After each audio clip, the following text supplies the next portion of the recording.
12 cuentos peregrinos de Gabriel García Márquez. Prólogo. ¿Por qué 12?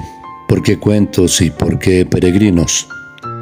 Los 12 cuentos de este libro fueron escritos en el curso de los últimos 18 años.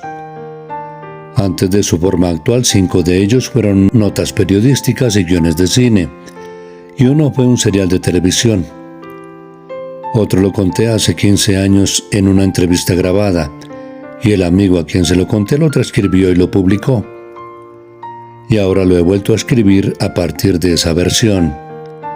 Ha sido una rara experiencia creativa que merece ser explicada, aunque sea para que los niños que quieren ser escritores, cuando sean grandes, sepan desde ahora qué insaciable y abrasivo es el vicio de escribir. La primera idea se me ocurrió a principios de la década de los 70, a propósito de un sueño esclarecedor que tuve después de 5 años de vivir en Barcelona. Soñé que asistía a mi propio entierro. A pie, caminando entre un grupo de amigos vestidos de luto solemne, pero con un ánimo de fiesta increíble. Todos parecíamos dichosos de estar juntos, y yo, más que nadie, por aquella grata oportunidad que me daba la muerte para estar con mis amigos de América Latina, los más antiguos, los más queridos, los que no veía hacía mucho tiempo. Al final de la ceremonia, cuando empezaron a irse, yo intenté acompañarlos, pero uno de ellos me hizo ver con una severidad terminante que para mí se había acabado la fiesta. «Eres el único que no puede irse», me dijo. Solo entonces comprendí que morir es no estar nunca más con los amigos. No sé por qué. Aquel sueño ejemplar lo interpreté como una toma de conciencia de mi identidad y pensé que era un buen punto de partida para escribir sobre las cosas extrañas que le sucede a los latinoamericanos en Europa. Fue un hallazgo alentador, pues había terminado poco antes el otoño del patriarca, que fue mi trabajo más arduo y azaroso, y no encontraba por dónde seguir. Durante unos 2 años tomé nota de los temas que se me iban ocurriendo, sin decidir todavía qué hacer con ellos. Como no tenía en casa una libreta de apuntes, la noche en que resolví empezar, mis hijos me prestaron un cuaderno de escuela. Ellos mismos lo llevaban en sus morrales de libros en nuestros viajes frecuentes, por temor de que se perdiera. Llegué a tener 64 temas, anotados con tantos pormenores que solo me faltaba escribirlos.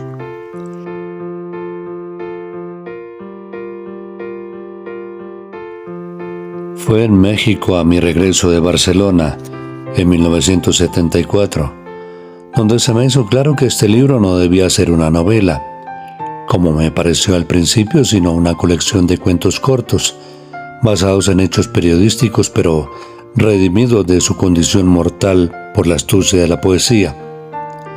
Hasta entonces había escrito 3 libros de cuentos. Sin embargo, ninguno de los 3 estaba concebido y resuelto como un todo, sino que cada cuento era una pieza autónoma y ocasional, de modo que la escritura de los 64 podía ser una aventura fascinante si lograba escribirlos todos con un mismo trazo y con una unidad interna de tono y de estilo que lo hiciera inseparable en la memoria del lector. Los 2 primeros, El rastro de tu sangre en la nieve y El verano feliz de la señora Forbes, los escribí en 1976 y los publiqué enseguida en suplementos literarios de varios países.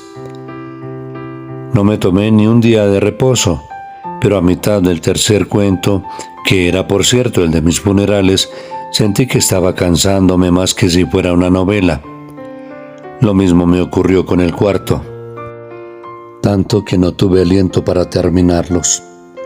Ahora sé por qué el esfuerzo de escribir un cuento corto es tan intenso como empezar una novela. Pues en el primer párrafo de una novela hay que definir todo: estructura, tono, estilo, ritmo, longitud y a veces hasta el carácter de algún personaje.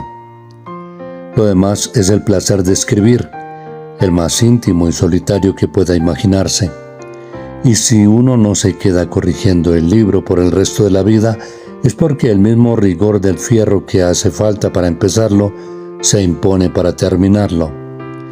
El cuento, en cambio, no tiene principio ni fin. Fragua o no fragua, y si no fragua, la experiencia propia y la ajena enseñan que en la mayoría de las veces es más saludable empezarlo de nuevo por otro camino o tirarlo a la basura. Alguien que no recuerdo lo dijo bien con una frase de consolación: un buen escritor se aprecia mejor por lo que rompe que por lo que publica. Es cierto que no rompí los borradores y las notas, pero hice algo peor: los eché al olvido. Recuerdo haber tenido el cuaderno sobre mi escritorio de México, náufrago en una borrasca de papeles hasta 1978. Un día, buscando otra cosa, caí en la cuenta de que lo había perdido de vista desde hacía tiempo. No me importó, pero cuando me convencí de que en realidad no estaba en la mesa, sufrí un ataque de pánico. No quedó en la casa un rincón sin registrar a fondo.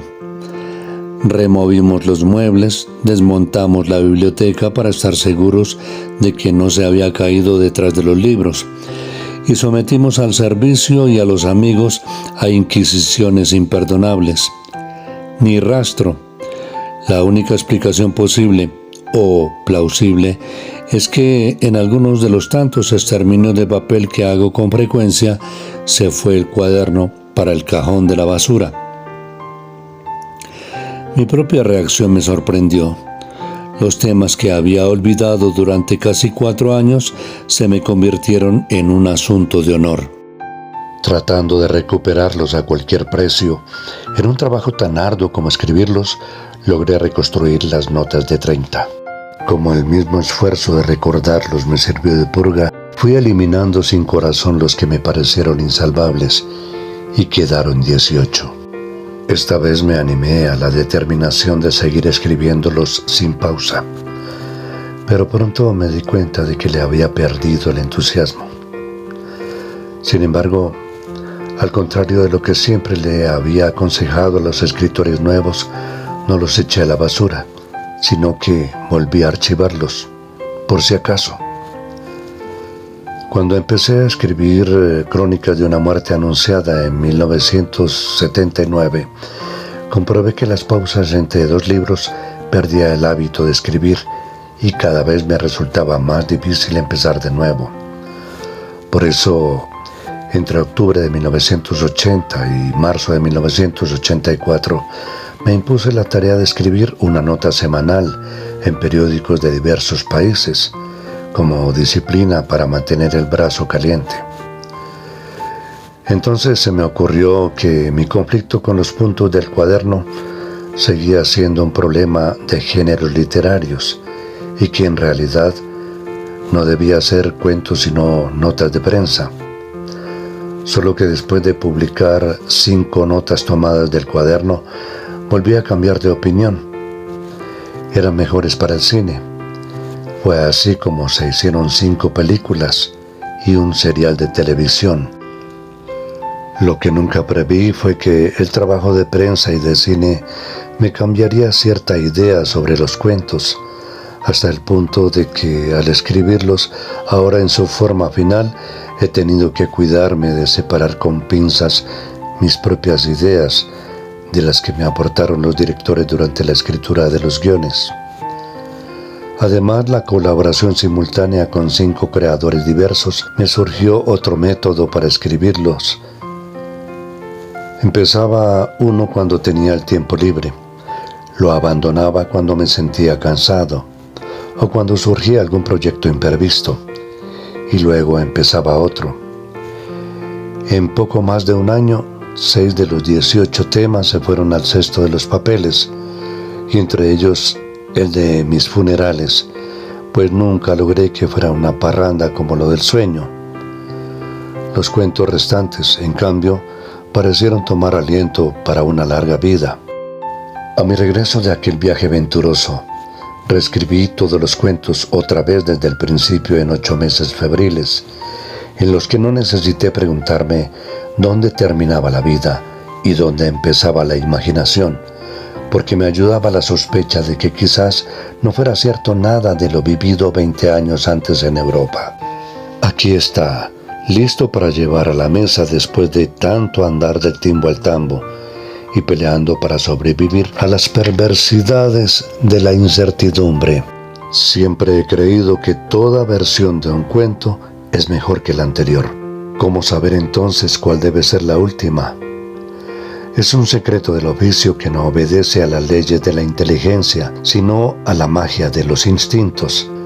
¿Cómo sabe la cocinera cuando está la sopa? De todos modos, por las dudas, no volveré a leerlos. Como nunca he vuelto a leer ninguno de mis libros por temor de arrepentirme. El que los lea sabrá qué hacer con ellos. Por fortuna, para estos 12 cuentos peregrinos, terminar en el cesto de los papeles debe ser como el alivio de volver a casa. Gabriel García Márquez, Cartagena de Indias, abril de 1992.